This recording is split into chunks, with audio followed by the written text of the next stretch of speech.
Vamos lá, galera. O conteúdo de hoje não é difícil, porém ele entra em informações que muitas vezes a gente nem sabe, né?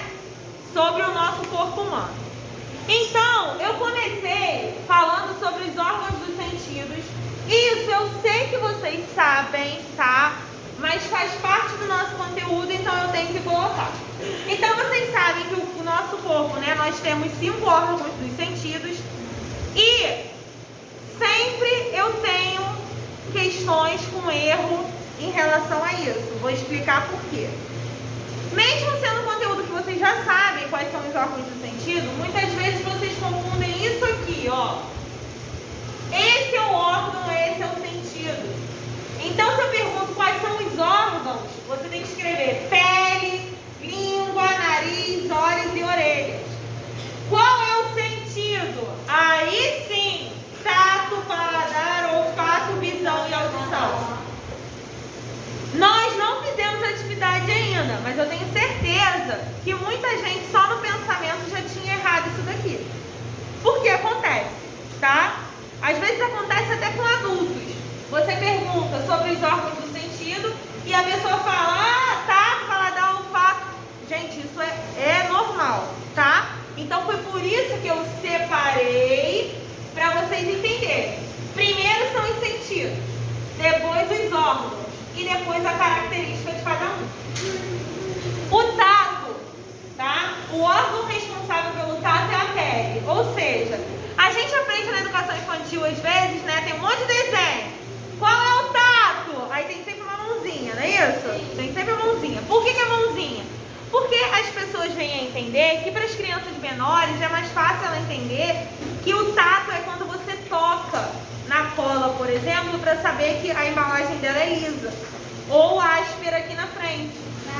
Então, na régua, na garrafa para saber que está gelada. Então, para a criança pequena é mais fácil você explicar que o tato está nas mãos. Por quê? Já repararam que a criança ela tem um hábito de tudo querer botar a mão? Sim. Criança pequenininha, chega nos lugares quando é um lugar novo, tudo ela quer tocar. Por quê? Porque ela quer sentir como que é, se o lugar é liso, se é áspero, se é gelado, se é quente. Então isso é normal. Só que o tato, na verdade, ele está em todo o nosso corpo. Por quê? Porque a pele é o órgão responsável pelo tato. E a pele, ela cobre todo o nosso corpo e os nossos órgãos também. Então, a pele está em todo o nosso corpo e é ela que é responsável pelas sensações de quente e frio, seco e úmido, áspero e liso, sensação de pressão ou dor. Aí foi o que eu expliquei para vocês. Quente ou frio é o que você, por exemplo, sabe se a panela, né? Deixa eu ver se a água... É a mesma coisa que eu tomar banho. Bota a mão, isso aí. Deixa eu ver se a água está quente. Você coloca a mão. Ah, mas deixa eu ver se... Às vezes você coloca... Por que eu coloco a mão? A água não estava tão quente. Quando eu entro no chuveiro, a água está quente demais. É o mesmo fator que quando você tem um bebê muito pequeno em casa, os médicos, né, os pediatras, eles falam assim, ó, enche a banheira e coloca o cotovelo na banheira, na água. Por quê? Como a nossa mão está exposta a muitas sensações de calor e frio, automaticamente, muitas vezes, o seu tato nas mãos pode estar prejudicado de alguma maneira. Vamos supor que você acabou de lavar a mão na bica muito gelada, né? Vamos supor um dia de frio, que a água está muito gelada. Você não lava a mão não fica dormente, que você fala assim, ai, tá doendo. Se você, mesmo depois de ter tirado aquela sensação de dor, você colocar a mão numa banheira ou na água do chuveiro e ela estiver muito quente, você não vai sentir essa diferença tão grande.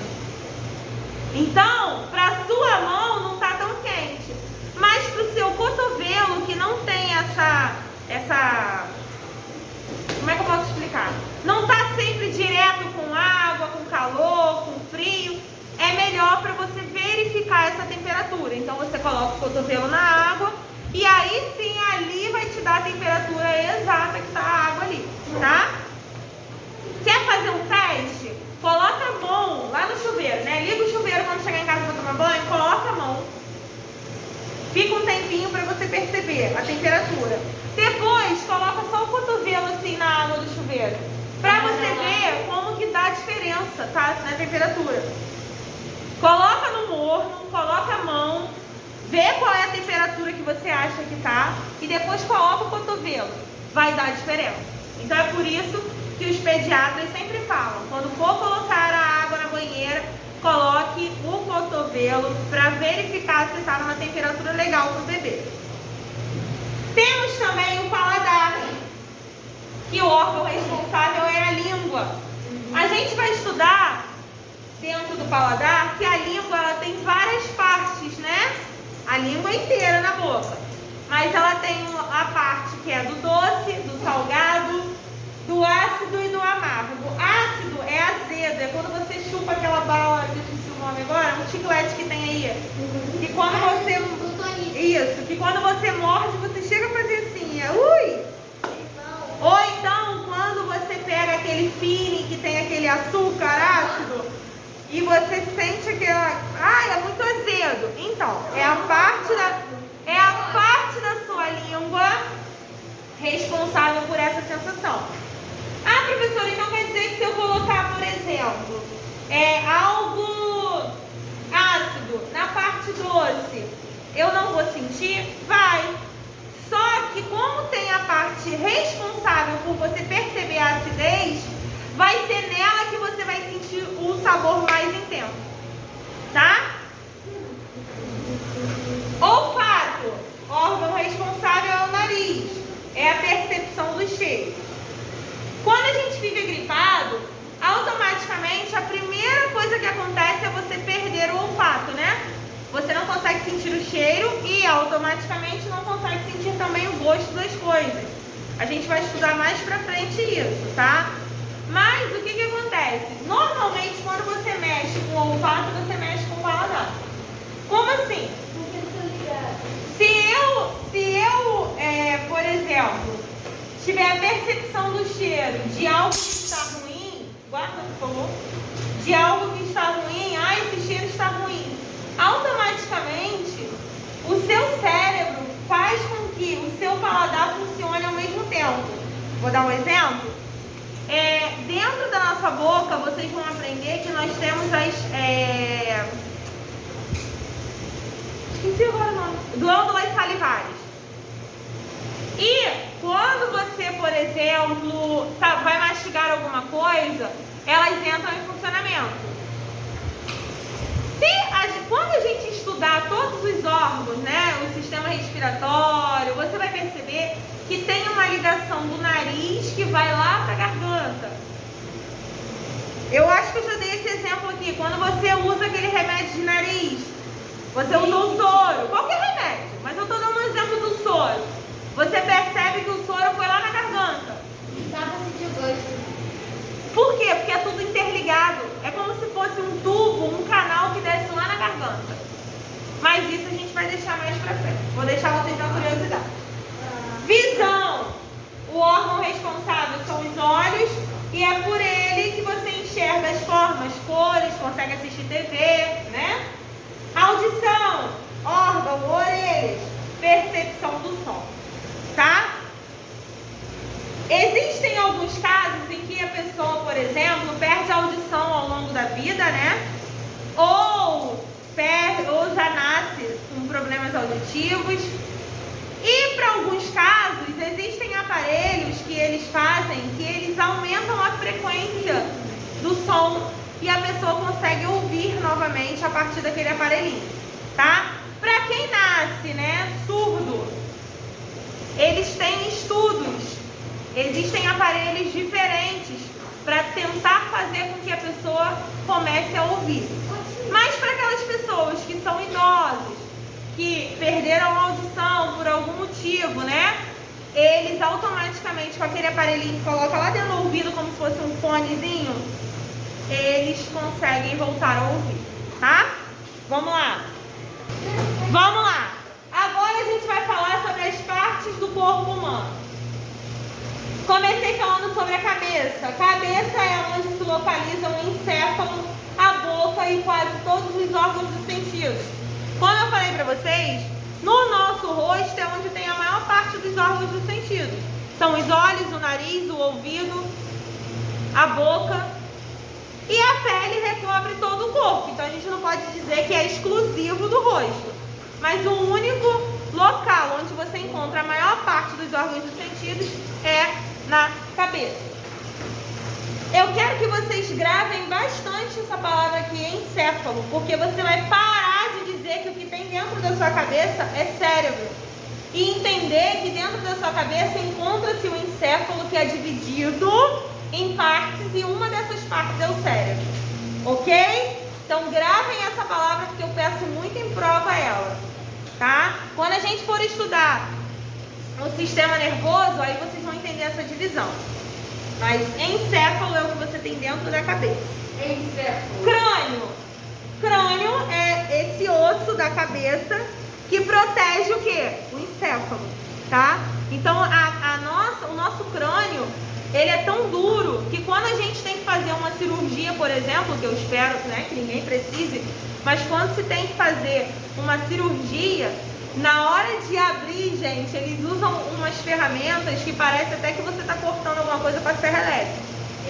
Para ver como que o nosso crânio é um osso muito duro. Para a gente ver que quando acontecem alguns acidentes, às vezes que dá na televisão, que a pessoa perdeu massa encefálica, né? É porque foi muito grave, a batida foi muito intensa na cabeça, porque para você chegar ao ponto de perder massa encefálica, a pancada foi muito forte na cabeça, tá? Pescoço. Pescoço todo mundo sabe o que é, né? É o que liga a cabeça ao tronco. Ela tá aqui no meio e a sua coluna vertebral, ela vem até aqui, ó. Tá? Se você botar a mão aqui na parte de trás, onde a gente fala que é a nuca, né? Se você abaixar a cabeça assim e colocar a mão aqui atrás, você vai sentir o ossinho vindo até aqui em cima. Tronco, formado pelo tórax e abdômen. Tórax, essa parte aqui que você fala assim, eu tenho costela, é o tórax. O que é abdômen? A parte da frente. Quando as pessoas vão para a academia e falam assim, vou malhar abdômen, essa parte da frente aqui. Que eles malham, né? Faz abdominal. Por que tem o nome abdominal? Porque você está trabalhando só essa parte da frente, que é o abdômen. Aqui em cima, tórax, onde ficam o coração e os pulmões. Eu coloquei, eu acho que lá embaixo, coloquei lá embaixo, mas eu já vou adiantar. Aqui no tórax, como eu disse, é onde tem o quê? As costelas. Vocês sabem que as costelas são as proteções, né? São os ossos que protegem tanto o coração quanto o pulmão. O coração e o pulmão ficam dentro dessa parte das costelas aqui. O nosso coração fica do lado esquerdo, o nosso pulmão fica aqui atrás, bem no meio das costas. Então, a caixa torácica, ela tem que função? Proteger os pulmões. Ela fica aqui na parte de trás das costas de vocês, em cima. É por isso que, claro, não numa dor qualquer, né? Vamos supor que vocês estão gripados e você fala assim, poxa, eu tô com muita dor nessa área aqui de trás das minhas costas. Já fala com a mãe. Por quê? Quando a gente está gripado, a gente corre um grande risco de ter o acúmulo de secreção no pulmão. E esse acúmulo de secreção, independente de Covid agora, tá, gente? Isso é normal.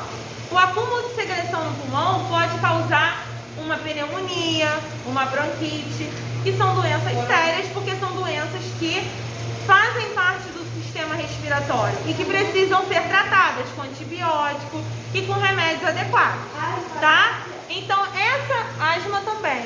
Então, essa parte do pulmão aqui, né? Ela fica, então os dois pulmões, eles ficam protegidos dentro dessa caixa torácica aqui, que são as nossas costelas, tá? Você só sente costela aqui embaixo, né? Na frente, mas se você botar a mão aqui atrás, você vai sentir que você tem costela desde aqui da parte de cima. Coração. O coração, ele faz o sangue circular pelo corpo. Como eu disse na última aula, o coração é como se fosse uma grande bomba, né? É ele que faz o sangue circular por todo o seu corpo. O coração parou, os médicos vão tentar te reanimar. Por quê? Porque é necessário que o sangue corra pelo seu corpo para que todos os órgãos funcionem. Pulmões são os órgãos respiratórios, ou seja, é a partir do pulmão que você consegue realizar os movimentos de inspiração, que é para dentro, e expiração, que é para fora. Quando você faz um movimento de inspiração, você está enchendo o pulmão. Quando você faz um movimento de expiração, você está soltando o ar todo. Para quem já teve, né, alguém da família, ou já teve, si próprio, já teve alguma crise de bronquite, de asma, sabe que a pessoa fala assim, eu tô com falta de ar, não é? Já ouviram alguém falando isso? Eu tô com falta de ar, eu tô em crise de bronquite, aí tem que usar bombinha, tem que usar remédio. Na verdade, ela não tá com falta de ar, ela tá com excesso de ar, preso. O que acontece? Vocês vão estudar dentro do sistema respiratório que o pulmão ele é cheio de ramificações. E essas ramificações é como se fossem raízes mesmo dentro do pulmão. Quando você está numa crise de bronquite ou de asma, elas ficam entupidas por secreção. Então o ar entra, mas ele não consegue sair. Então, quando você fala, eu estou com falta de ar, na verdade o ar está todo preso lá dentro do pulmão e não está conseguindo sair com a rapidez que ele deveria.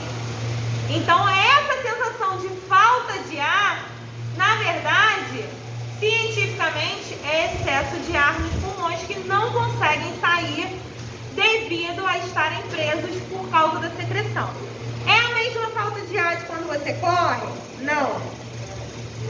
Quando você corre, você fica cansado. Aí você fala assim, eu tô com falta de ar. Não, você está cansado porque você praticou atividade física e às vezes você está respirando errado. Existe a maneira correta de se respirar. Então, quando você respira errado, automaticamente acontece essa falta de ar, mas não é a mesma, tá? Os membros superiores: braço, antebraço e mão. É de cima para baixo, tá? Eu vou botar desenho na prova e vocês vão ter que saber me explicar. Braço é aqui em cima, antebraço e mão. Membros inferiores: coxa, perna e pé. É de cima para baixo. Coxa, perna e pé. Tá? Então sempre contando de cima para baixo. Já coloquei na ordem para facilitar a compreensão de vocês. Aqui o abdômen. O que fica no interior do abdômen? O estômago, o fígado, o pâncreas, baço, intestino, rins e bexiga. Esqueleto. Isso aqui é fácil. O esqueleto é um conjunto de ossos que sustenta o corpo.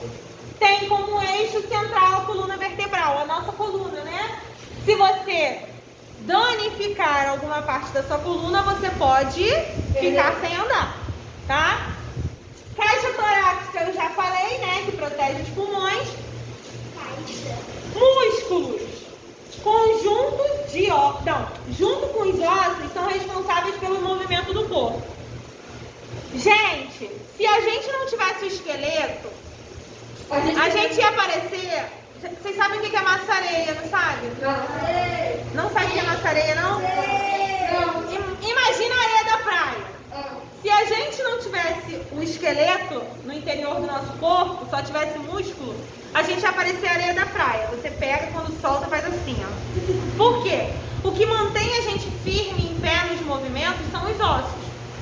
E o que faz com que a gente tenha o movimento, né, de andar, de levantar os braços, são os músculos. Então os ossos, juntamente com os músculos, é que fazem os movimentos. Então como é que os invertebrados conseguem... Sim, vamos lá. Vamos pensar no invertebrado. A minhoca, como que ela se locomove? Ela consegue ficar em pé? Não. E a formiga? A formiga, ela consegue, por exemplo, deixa eu pensar aqui numa situação. Ela se locomove e de um lado para o outro e carrega o peso porque ela anda com as patinhas. São as patas que são os apoios dela. A barata, ela só tem aqueles movimentos por conta das patinhas que são os apoios dela. É a mesma coisa que você pegar uma folha de papel e dobrar. Faz um telhado de papel. Se você botar em cima da mesa, ele não vai ficar em pé? Vai. Mas ele vai ter sustentação se você botar uma coisa muito pesada em cima dele? Não. O ser humano, por que ele consegue, né? O pessoal que faz crossfit, já viram? Crossfit é aquele negócio que o pessoal fica correndo? Isso, pega aquilo pesado. Por que ele consegue levantar? Primeiro, por conta dos músculos. Segundo, por conta dos ossos. Então, a união dos ossos com os músculos conseguem, né? Permitem o movimento. Por isso que quando você quer o braço, você coloca o braço, você faz Isso aí. Quando tem muito isso em partida de futebol. Às vezes tem os jogadores batem um no outro. Só que o impacto às vezes é tão forte na perna que quebra o osso da perna. Não sei se vocês já chegaram a ver. Chega a doer na gente. A perna vira um U. A perna fica mole, gente, porque o osso quebrou. Mole. Então o que acontece? O que deu a firmeza ali? O osso da perna. Tem desenho também. Agora aqui, pele, recobre e protege os músculos. Já falei, né? A pele, ela é o maior órgão do corpo humano. Ela recobre todo o seu corpo. Até aí foi? Sim. A primeira parte da explicação vai até aí.